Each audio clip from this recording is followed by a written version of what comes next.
오늘의 사연 시작합니다. 안녕하세요. 잔잔한 연애에 흠뻑 빠져서 열심히 살아가고 있는 저의 일상을 이야기하고 싶어서 이렇게 노크를 하게 되었습니다. 저는 남자친구와 아주 우연한 계기로 만나서 연인 사이로 발전했습니다. 싱글인 저의 고모가 그저 그런 이름 없는 드라마 작가이신데 고모의 집에서 제 남친을 만나게 되었습니다. 그날 저는 별 생각 없이 고모가 좋아하는 캐러멜, 마키아토와 치즈 케이크를 사들고는 고모의 오피스텔로 찾아갔었습니다. 가보니 역시나 입구에서부터 사방으로 커피잔이며 배달 음식 시켜 먹은 그릇들이 수북이 쌓여 있었습니다. 그런데 안에 들어가 보니 웬 낯선 젊은 남자가 이리저리 설거지도 하고 청소도 하고 있더라고요. 저는 의아한 기분으로 고모에게 눈짓으로 물으니 새로 들어온 보조작가라고 하더군요. 군대 다녀와서 복학하고 이제 막 대학을 졸업한 그는 섣불리 급하게 직업을 가질 생각은 별로 없었기에 그저 드라마를 배우러 다니다가 소개로 저희 고모의 보조작가로 들어오게 된 것이었습니다. 그는 아직 대본을 쓸 능력이 안 되었기에 그저 고모가 대본 쓰는데 필요한 자료 조사나 해주고 제작사와 통화하면서 이런저런 통보도 받고 때로는 바쁜 고모를 대신 자청해서 집안일도 척척 맡아서 하고 있는 모양이더군요. 하지만 고모는 청소보다는 여가 시간에는 모범적인 대본도 열심히 읽어보고 습작품도 틈내서 쓰라며 그에게 약간의 훈계도 했습니다. 40대 초반인 고모는 다른 일을 하다가 드라마 작가로 늦게 시작을 했기에 워낙 마음이 초조해서 바쁘게 설치고 있는 상황이었는데 어쩌다 작은 작품 하나가 제작사와 계약이 되어서 거기 매여 있는 상황이었습니다. 그 바쁜 와중에도 자신만 돌보지 않고 보조작가인 그의 앞날도 걱정하는 것을 보니 아마도 그가 꼭 고모의 지난날처럼 보여서 남의 일 같지가 않았나 보더군요. 고모의 드라마가 본격적으로 추진되어 방송으로 만들어질지는 아직 미지수였기에 보조작가인 그와 진배 없이 고모도 갑갑하기는 마찬가지인 상황이었습니다. 그래서였던지 고모는 장식장에서 술과 잔을 꺼내오더니 저와 그에게 한 잔씩 따라주며 인생은 그저 앞만 보고 가는 건 아니라며 웃었습니다. 길이 열리지 않으면 우회할 방법도 찾아보고 비슷한 종류의 또 다른 길은 없을지 찾아가면서 살아야 하는 거라고 하더군요. 그래서인지 고모는 자신의 일이 끊겼을 때도 마냥 손 놓고 있지 않고 학원에서 틈틈이 아이들 글쓰기를 가르친다거나 글이 필요한 여러 업체의 의뢰를 받아서 상업적인 글을 쓴다거나 하면서 돈이 끊길 상황을 만들지 않아왔습니다.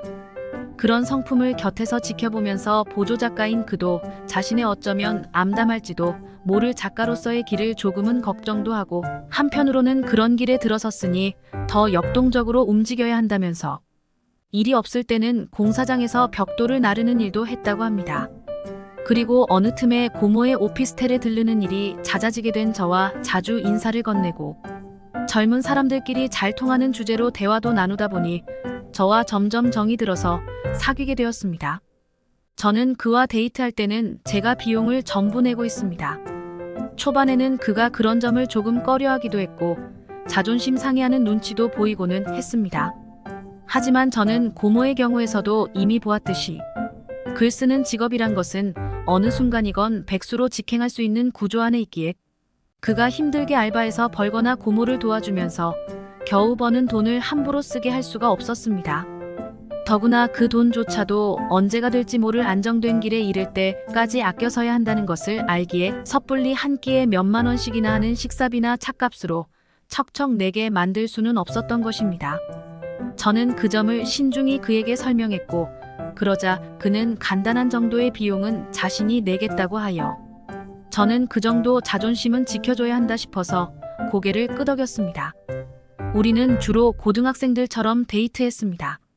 어느 날은 아무 시외버스나 잡아 타고 가다가 마음에 드는 곳이 있으면 거기 내려서 시골 대합실도 구경하고 인근의 다방에서 커피도 마시고 특별히 아는 손님들만 주문한다는 다방라면도 주문해서 먹으며 소소한 데이트를 했습니다.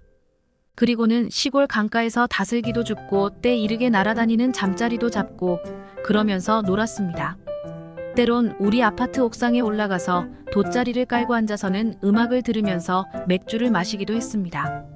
그는 나른한 오후 햇살과 불어오는 바람에 기분이 살짝 흥분되었던지 그날 제게 수줍게 입맞춤을 했고, 저는 이 남자가 글 쓰고 책 읽는 일상만 보내와서 그런지 소년 같고 아직은 순수하다는 느낌이 강하게 들었습니다.